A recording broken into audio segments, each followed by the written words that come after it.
Hello guys! Magandang hapon sa inyong lahat. This is Channel Gas Mamasagari Channel. A fatal also matter. So ngayong hapon ito, tignan natin ang sabihin sa iyo ng ating mga gabay. So this is a random gabay for the sign of Gemini. So Gemini, welcome to my channel. Ano kayang messages, advices, and spirit guides ang ating masasaga for today's video? Kanina kayang energy at kaganapan sa buhay ng mga Gemini ang ating makakagilap. So guys, this reading is a general reading lamang, hindi lahat makaka-resonate. Kunin lamang po ang makaka-relate sa inyo. And comment down below kung kaninong energy ang ating nasagap. And because don't forget to like and subscribe my channel. And hit the notification bell for more videos updated. Kasi maraming salamat po sa mga walang sawang pag-suporta sa aking channel, lalong-lalo na ang hindi nag-skip ng ads sa way pagpalaing kayo ng Diyos at may kapalisiksik liglig nag-uumapaw na biyayang manang balik sa inyo. So let's see guys, what is the messages sa ng ating angel spirit for this sign of Gemini. So let's see and watch this. Angel spirit guide, please give me information para kayo sabihin sa ng ating mga baraha.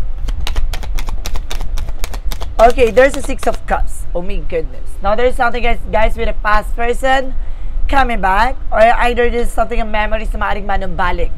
Alamin na natin nun guys. No? And there's something guys with a Four of Pentacles. So there's something guys with a protect your power, protect your energy. So kailangan protection mo at pangalagaan mo yung grounds mo. There's a Hierophant for lesson learned. Matuto ka na. Diba? Kumbaga, tignan mo na yung kahalagahan na nangyari from the past. No? Ano ba yung naging resulta? Ano yung naging impact? No? No, let's see. There's something the Four of Cups, just reevaluate or analyze. No, ngayon kailangan pag-isipang klaruhin, liwanagin. No? Hindi pwede sunggab na sunggab, hindi pwedeng bira-birada. No, there's something the Three of Swords reverse. Something na naka-recover ka na from the pain. No, ano naman yung mga bagay pinagdaanan mo? Maaaring nakaraos ka na eh. No, babalik ka pa ba? There's a Seven of Cups. No, maaaring guguluhin ka nito. No, maaaring pumasok siya dito para mawala ka sa focus. No? What is the Six of Cups? Reference with the Six of Pentacles. Now, there's a something giving, receiving something by the universe. Ibig sabihin dito, no, magiging, there's something support. No? Or maaaring magtutuloy-tuloy na about sa finances sa'yo. No, sinasabi dito, ang layo-layo na sa dating ikaw. No, naman yung mga bagay na naranasan mo, parang hudyat to ng pagbabago na. No, parang ang laki na ng pinagkaiba, no, ng sitwasyon mo ngayon sa nakaraang sitwasyon mo. And this is something the Hierophant for last, there's something the Hierophant is represented with an unexpected moment. No, may mga bagay na bigla ang hindi mo inaadyang mangyari. So, kaya kailangang proteksyonan mo yung grounds mo, yung sarili mo, and even your decision. What is the Hierophant? Reference with a magician. Something discerns into reality. No, may mga bagay kang maaaring makamtan dito. Matuto ka na sa naging leksyon na naranasan mo kung ayaw mo maulit yung mga kabiguan na nangyari from the past. What is the Four of Cups? Represent guys with a Knight of Swords. There's a success driven. Na may mga bagay na unti-unti ka na magtatagumpay. Unti-unti mo nang makukuha, makakamtan. No, ang matagal mo nang inaasam-asam. No, kaya kailangan pag-isipang mabuti dahil bibilis ng takbo ng sitwasyon. No, bibilis ang takbo ng eksena. There's a Page of Pentacles, invest wisely.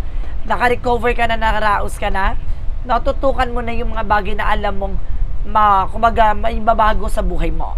No, yung magpapabago pa ng situation mo. No, this is something the Page of Pentacles na invest wisely. No, kumbaga, ngayon, kapag nag-invest ka ng time, effort, emotion, kailangan magiging wise ka na para hindi na masaktan muli. Na para hindi ka na makaranas ng disappointment and of course, regret. Now, what is the Seven of Cups? Reference with the Ace of Wands. So, this is something a new ideas. No, a new plans. So, dito papasok ang mga bagong kaisipan, plano. No, may mga bagay na maaaring matupad na at maaaring makamtan mo na. What is additional messages? With the Six of Cups, because the Six of Pentacles, there's something the Seven of Wands. Now, there's something protections. Ibig sabihin, protectionan mo at pangalagaan mo yung grounds mo. Even your territory. Now, ibig sabihin dito, naman yung mga bagay na nangyari, Kumbaga dapat ay wag mo nang hayaan maibalik pa or bumalik pa sa nakaraan. No? What is the additional messages? And there's a death card. Some of you guys na talagang tinapos na. No? Magkakaroon na ng big transformation dito sa buhay mo. Sa sitwasyon mo. No? Nagkakaroon ng unexpected dito dahil dito sa transformation. No? What is the hyphen equals the magician? Represent guys with the King of Swords, stop the pattern. Putuli mo yung mga bagay na alam mo hindi nagsaserve sa'yo. Yung mga bagay na hindi nakakatulong sa sitwasyon mo. What is the Four of Cups equals the Knight of Swords? Represent with the Ace of Cups. No, maraming paparating na offer. Na maraming taong darating na mag-offer ng love, ng support. Kailangan maging wise ka. No, titignan dito kung hanggang sa karupukan mo, kung hanggang sa ng katatagan mo. There's a Queen of Pentacles, dapat alam sa sarili mong grounds mo. No, you are being mature enough and being practical. Na pagdating sa mga bagay-bagay, there's a Eight of Pentacles. No? Kumbaga, nakafocus ka dapat. No, mag-concentrate ka. No, huwag ka magpapadistract sa mga offer na alam mong hindi pang matagalan. What is the total outcome? And this is something, the Justice card, karma. No, ibig sabihin dito, ano man yung mga bagay na nangyari sa iyo, it's a good karma for you na para mabago na yung sitwasyon mo. Matuto ka lang sa nangyari from the past para hindi na maulit manumbalik ang nangyari sa nakaraan. And this is something that could cause emotional healing. Na magiging kalmado at magiging maayos na ang iyong pakiramdam, ang iyong sitwasyon. And there's a Two of Wands by choices. Napili mo lang yung mga taong pagkakatiwalaan mo o piliin mo lang yung mga bagay na makakatulong lang sa iyo. And there's a Ten of Swords. Just being aware guys, kasi may mga bagay dito na maaring sabutahihin ka or taong sasabutahihin ka para hindi mo makuha o hindi mo makamtan, no? Ang bagay o ninanais mo para guluhin ka. Hindi lahat ng mga offer pagdating sa pag-ibig ay tinatanggap. Mamaya sa una pakikiligin ka. Sa dulo kapag alam niya na minamahal mo siya, sasaktan ka niya, no? Na akala mo natural lang, no? Parang, kumbaga may mga bagay dyan na parang sasaktan ka niya the way na alam niyang mahal na mahal mo siya, no? And this is something, the Queen of Swords, clear the boundaries, no? Linisin mo yung mga bagay na minsan nang nakasira ng iyong sarili, no? Additional messages. There's a Three of Cups for celebration, no? Magkakaroon dito ng mga iba't ibang celebration na magiging maganda na daloy ng iyong sitwasyon, magiging maganda na daloy ng kapalaran mo. What is additional messages pagdating sa finances and career, love life, at kalusugan? Alamin na natin to guys, so let's watch this. Finances and career represent what? So represent with the Devil card. Now there's something abusive or negative traits na pagdating sa finances mo or negosyo mo. There's a temperance, no? Ibig sabihin na negative traits, may nagpapabigat, may nagbibigay negatibo sa buhay mo. There's a temperance. With ang kalmado, kailangan mo maging kalmado. Now, there's a perfect timing. There's a Ten of Wands talaga. May nagbibigay burden talaga. No? Sa negosyo, trabaho mo, guys, may nagbibigay pabigat dyan. No? There's a Five of Wands, komplikasyon. Competitors. No? Or either meron kang, kapag dating sa negosyo, may kakompetensya ka ha. Binuhusan ng harap ng negosyo mo or bahay mo ng pampamalas. Kaya sunod-sunod yung kamalasan na because sunod-sunod yung problema eh. Suliranin na dumarating sa buhay mo. Now, there's a Queen of Wands by confidence. So, kailangan mo lakasan ng loob mo, lakasan ang pakiramdam mo. Now, there's the Moon card with the truth reveal. Now, malalantad to. Now, malalaman mo lahat ng kahalagahan at kahulugan. Bakit nangyayari to? Some of you nananaginip ka pa. Now, ipinapasok sa panaginip mo na may mga signs or synchronicities doon na kailangan mo mag-pay attention. No? Lalo-lalo na rin sa trabaho mo. Kaya, inaalat ka, nagkakamalas-malas kasi may nagbigay ng pabigat sa'yo. What is the real messages pagdating sa love life? There's a Page of Wands by good news. May magandang impormasyon na paparating sa mo, makakatanggap ka ng phone call messages. And there's a Nine of Pentacles na magkaroon ka ng security. Huwag ka tumatanggap ng pagkain na galing sa ibang tao, ha? No? Dahil mamaya gayumahin ka o yung person mo. There's a Wheel of Fortune with a turning back. No? Maaring certain ka at the same time may dumating na yung taong para sa'yo. No, there's a Hermit card with a God plan. Kailangan mo lang kumawala sa comfort zone mo. Kumawala sa mga bagay na kinakatakutan mo. There's a Chariot card. Parating na talaga siya. Na parating na yung bagong pag-ibig. Now, there's a Three of Wands. The waiting is over. Yung hinihintay mo, darating na talaga. Pagdating sa kalusugan mo, so there's something, the Knight of Swords. So, some of you nagkakaroon ka ng anxiety, sleepless nights. Now, and there's the King of Cups. Yung person mo is very devoted. Now, itong person mo is very devoted. And there's an ancestor guide sa nakita ko bigla. Na meron kang gabay na tumutulong sa'yo dito. There's a Strength card. With a confidence, so kailangan lakas mo ng loob mo, maging matapang ka. Now, there's an Ace of Swords with a mental clarity. Na kailangan mo ng unwind dito, guys, no? For your mental health. Kailangan mo enjoyin yung sarili mo, yung buhay mo. There's a Page of Swords, guys, no? Being curious, kailangan tuklasin mo kung alin yung magpapasaya sa'yo. There's an Ace of Pentacles. The more na masaya ka, the more na maraming perang paparating. The more na stress ka, lalong bumabagal yung takbo ng pagkakaperahan. So, let's see what is additional messages with the magical fairy messages, advices, and of course, a pick a card, yes or no. Kung bago ka sa channel ko, don't forget to like and subscribe my channel and hit the notification bell for more videos update. And of course, guys, kung bago ka nga sa channel ko talaga, then of course, a pick a card, yes or no, no, pwede ka magtanong dyan. Isa lang magiging sagot, 1, 2, or 3. No, pipili ka sa number 1, 2 or 3 yung anong number na napili mo, comment down below para malaman ko kung umabot ka ba sa reading na to. So, let's see and watch this. So, let's see what is the magical fairy messages or represent what. With the magical fairy messages, represent with the love life. Malaking factor sa buhay mo ang pag-ibig. There's a love life. And there's an ask for what you want. Na humingi ka ng ating gabay, no? Rather sa universe, ano man yung mga bagay na gusto mo at kailangan mo.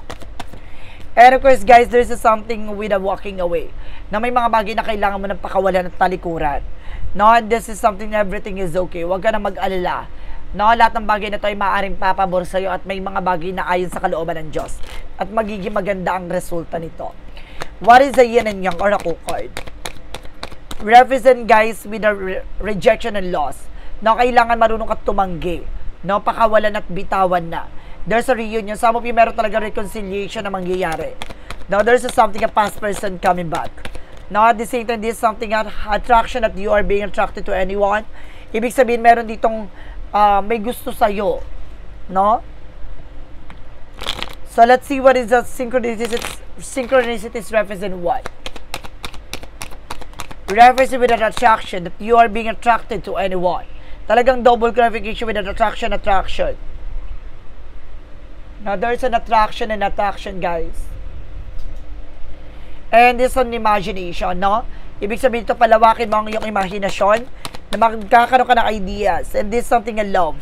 Oh my God, talaga may attraction talaga about sa love, guys.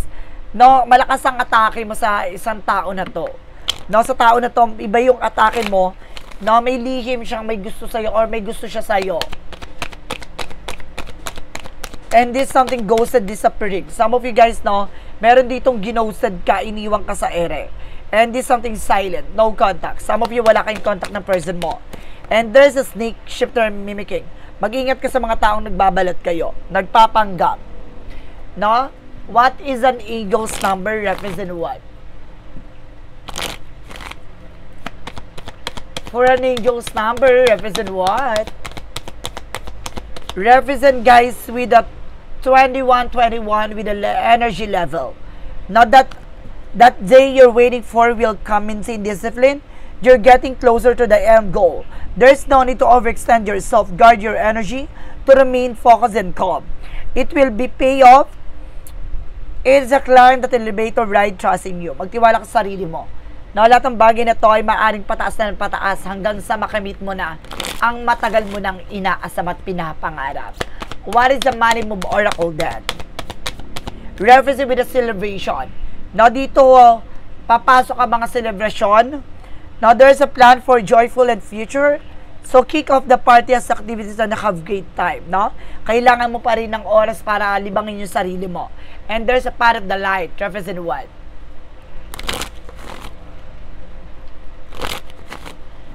What is the part of the light represent what? Represent, guys, with an inner healing.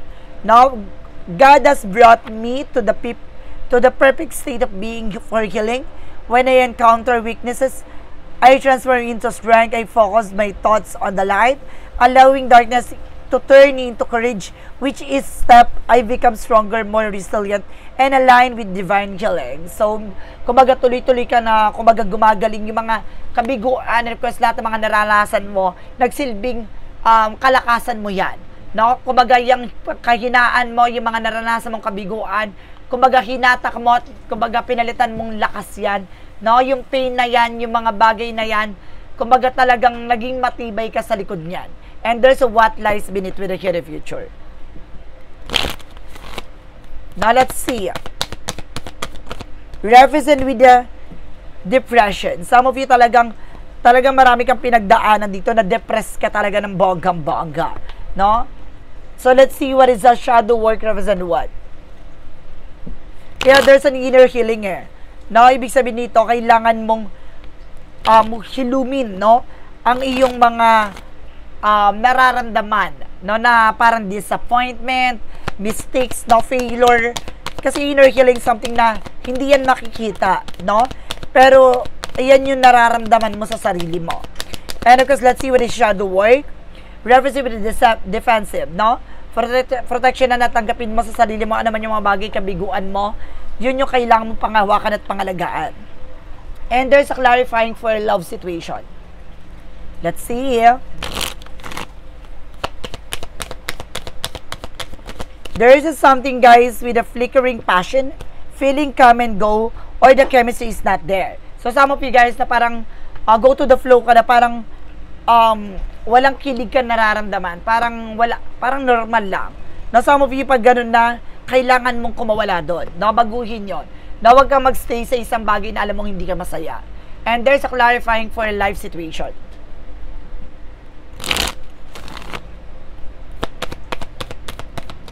And represent, guys, with a higher wisdom. Explore your option, learn what you can, and expand your horizon. Now, palawakin mo to, mas pataasin mo ang iyong kaliwanagan sa sarili mo, no? Na, kumbaga, tuklasin mo yung mga bagay na alam mong makakatulong sa'yo, no? Kumbaga, tingnan mo pa yung mas ibang pamamaraan o ibang paraan para mas lalo kang maging matibay or either parang para makita mo ang kahulugan at kaliwanagan sa buhay mo. No? So, let's see what is a yes or no, pick a card. Let's see and watch this. Let's see. There is a yes or no, pick a card. Let's proceed tayo with the number 1.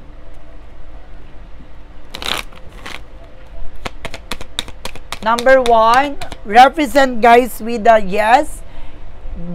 Budding star first blush bursting out of the scene. So, ibig sabihin sisibol. No, darating yung araw na sisibol na at lalago na at gaganda na ang ikot ng kapalaran at palad sa'yo. No, number 2, represent, guys, with a no, resistant to change, upsetting new accident. No, may mga biglaan na magpagbabago na hindi mo inaadya. No, hindi mo inaakalang mangyayari yan. Number 3, represent, guys, with a yes, fulfilling of possibilities, plenty, creating abundance. So, magiging masagana. Na magiging maganda takbo ng sitwasyon na to. Na unti-unti nang makukuha mo na at posibilidad na talagang mangyari sa buhay mo. No, gagawa ka ng bagay na alam mong lalago ka at lalakas ka. No, so guys, this is a random gabay. This is a random gabay for the sign of Gemini. So, Gemini, maraming salamat po for this wonderful reading. So, once again, this reading is a general reading lamang, hindi lahat makaka-resonate. Kunin lamang po ang makaka-relate sa inyo. And comment down below kung kaninong energy ang ating nasagap. And of course, don't forget to like and subscribe my channel and hit notification bell for more videos update. Kasi maraming salamat po sa mga walang sawa pag-support sa aking channel. Lalo-lalo na ang hindi nag-skip ng ads away, pagpalain kayo ng Diyos at may kapalisik-sik liglig na guumapaw na biyayang manang balik sa inyo. Maraming salamat po. And see you in the next video. Bye-bye and babush.